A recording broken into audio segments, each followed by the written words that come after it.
नमस्कार जय जगन्नाथ। मकर संक्रांति रे तो आमे बहुत प्रकार पिठापଣା बनै थाउ किंतु मकर चाउल हेउची मुख्य भोग जहाँकि नुआ चाउल रे प्रस्तुत करी सूर्य भगवानଙ୍କ पाखरे भोग लागि थाए। तेबे आजिर रेसिपीटी हेउची मकर चाउल। भिडियोटी भल लागिले एहाको लाइक करी शेयर करंतु आउ तळे थिबा सब्सक्राइब बटन को मारी बेल आइकन को मारी नियंतु हेले एमिति नुआ नुआ वीडियो देखि पारिबे। तेबे चलंतु आउ डेरी न करी रेसिपीटी को देखि नबा।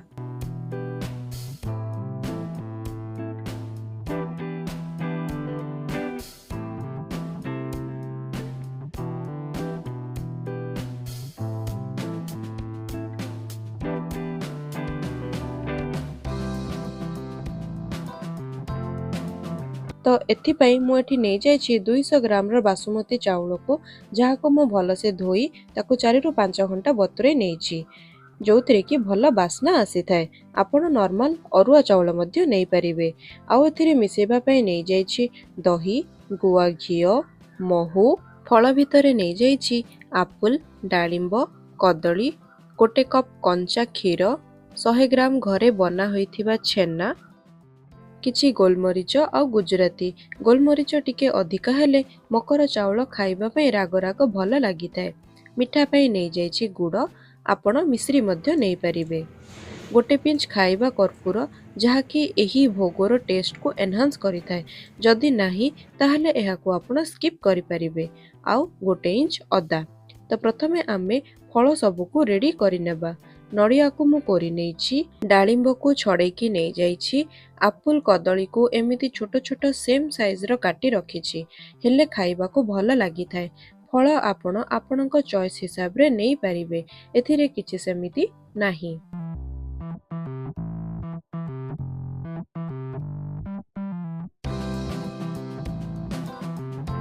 एबे एठी चाउल को भल से छाणिकी देइदबा गोटे ब्लेंडिंग जार रे।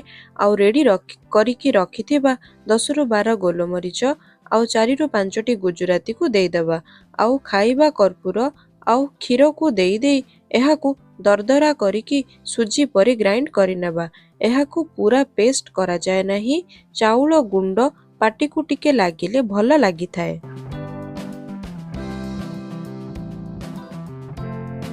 एबे एहाकू साइड करी गोटे बड़ जगह नहीं जिबा जोथिरे कि आमको सबको मिक्स करिबारे इजी हेबो। तो प्रथमे आमे पंचामृत बनै नेबा। सेथि पई मु एठी नै जाइछि 4 स्पून रो क्षीर, 2 स्पून रो दही, 2 स्पून रो महू, किछि गुड़ आउ 2 स्पून रो गुआ घियो सबको भल से मिक्स करि नेबा।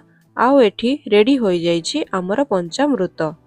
एबे एही पंचामृत रे देइदबा बाटिकी रखिथिबा चाउल को। एबे एथिरे देइदबा सबु फल को, कदली को देई देई ताकू टिके चकटी नेबा हेले टेस्ट भल आसी थाए।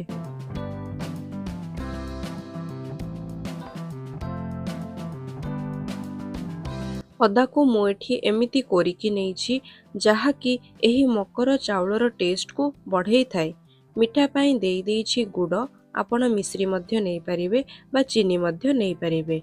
आउ घरे प्रस्तुत छेना को देई देइछि, कोरा नड़िया को मध्य देई देइछि, आउ काटी रखिथिबा आपुल, डालिंब को मध्य देई देइछि। सबु जिनस को देई सारिला परे एहाको भल से मिक्स करि नेबा। जदि आपन को लागुछि कि एहा बेसी मोटा अछि ताहाले आउ टिके कंचा क्षीर देई एहाको आपण पतला कंसिस्टेंसी करि परिबे। आपण निज हिसाब रे एहाको मोटा बा पतला कंसिस्टेंसी करि परिबे। सबु को भल से मिसई सारिला परे एबे एथिरे मु देई दोछि किछि ड्राई फ्रूट्स, काजू, किसमिस आउ कला किसमिस भी। एठी हमर रेडी होई जाइछि भोग पाई मकर संक्रांति स्पेशल मकर चाउल। तो आपण माने भी एही प्रोसेस रे मकर चाउल को रेडी करी भोग लगांतु आउ तापरे घरे समस्तन को सर्व करि नियंतु। आउ किपरि लागिला मते कमेंट सेक्शन रे निश्चय कमेंट करी जणाइबे। सो आजि पई रहिली, नमस्कार, जय जगन्नाथ।